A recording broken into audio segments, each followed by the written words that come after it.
والرسول سيد السند العظيم سيدنا محمد وعلى آله وأصحابه الذين نالوا بصحبته فضائل لا تعد ولا تحصى وسلم تسليما كثيرا. أيها الناس اتقوا الله حق تقاته ولا تموتن إلا وأنتم مسلمون. Saudara-saudara kaum muslimin sidang sholat Jumat yang berbahagia, tak bosan-bosan hakim mengajak, marilah kita bertakwa kepada Allah dengan sebenar-benar takwa, yakni menjalankan perintah Allah dan meninggalkan segala larangan-larangannya. Sama-sama kita ketahui bahwa di bulan Rajab ini telah terjadi peristiwa yang sangat besar, di mana peristiwa itu tidak masuk di akal orang-orang Quraisy pada zaman itu. Peristiwa itu adalah peristiwa Isra dan Mi'raj, perjalanan Nabi dari Makkah menuju Masjidil Aqsa Palestina, dan dari Palestina menuju Sidratul Muntaha yang dilakukan tidak sampai separuh malam. Artinya pagi-pagi sebelum subuh Rasulullah sudah berada kembali di Makkatul Mukarramah, dan ini tidak bisa diyakini oleh mereka kafir Quraisy. Bahkan mereka-mereka yang telah beriman setelah mendengarkan berita ini, banyak mereka yang kembali kafir lagi.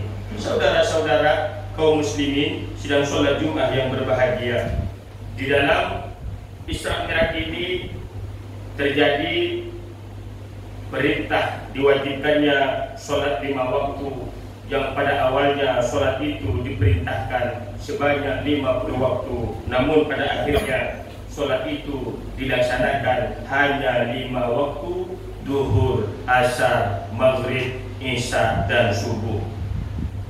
Saudara-saudara kaum muslimin sidang sholat Jumat yang berbahagia, Nabi kita bersabda tentang sholat, kata Nabi, as-sholatu imaduddin, sholat itu adalah tiang agama.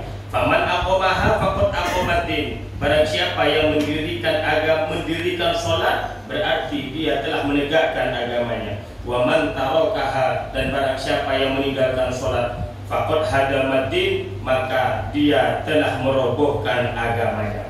Oleh karena itu Nabi kita Nabi Muhammad SAW memerintahkan kepada kita orang tua untuk memerintahkan anak-anaknya dengan mengerjakan sholat apabila anak sudah berumur 9 tahun, dan Rasulullah memerintahkan untuk memukulnya apabila mereka meninggalkan sholat dan anak itu telah berumur 10 tahun.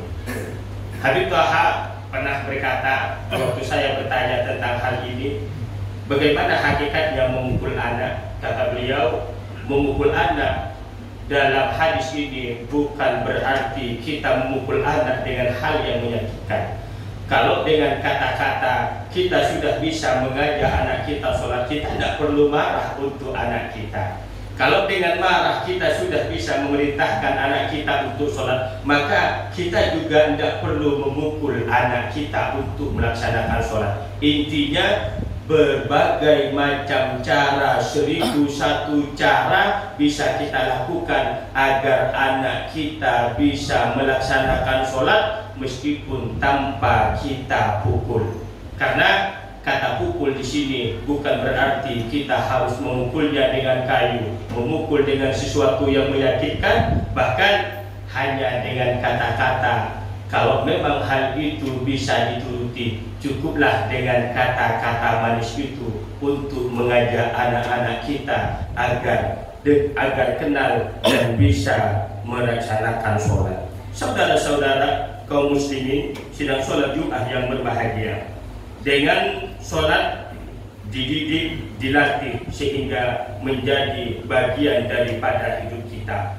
Terkadang orang bisa melaksanakan perintah sholat, bisa mengikuti imamnya di saat dia melaksanakan sholat, namun ternyata di luar sholat kita sering melanggar perintah-perintah yang telah diperintahkan. Di dalam sholat, apabila imam bertakbir, kita baru mengikut di belakangnya. Namun aneh, kenapa di saat di luar sholat kita tidak bisa melakukan kebaikan-kebaikan yang benar sebagaimana kita perintahkan sebagaimana kita dilatih di dalam solat berjemaah. Padahal as-solatu tanha anil fahsya'i wal munkar. Padahal katanya solat itu bisa mencegah dari kejelekan dan kemungkaran. Namun kenapa banyak di antara kita yang melaksanakan solat namun perbuatan maksiat dan dosa jalan terus? Kenapa itu terjadi? Ternyata solat tidak hanya berarti mengerjakan. Oleh karena itu di dalam hadis dikatakan aqimus solat, dirikanlah solat, tegakkanlah solat. Ibaratkan sebuah tiang, apabila kita tidak kuat menancapkannya maka tiang itu akan tumbang. Oleh karena itu kita harus benar-benar belajar untuk agar solat kita bisa diterima oleh Allah, mulai dari kesucian badan, kesucian pakaian, kesucian tempat, cara kita berwudu, cara kita menghadap Allah, semuanya diajarkan dalam Islam, tinggal kita mau belajar atau tidak. Dan apabila hal-hal itu telah kita perdalami, telah kita pelajari, insya Allah apa yang dikatakan Nabi as-salatu tanha anil fahsya'i wal munkar dapat bisa terjadi, sehingga dengan melaksanakan sholat maka pada hakikatnya kita sudah bisa mencegah dari perbuatan keji dan munkar. Rasulullah Shallallahu Alaihi Wasallam,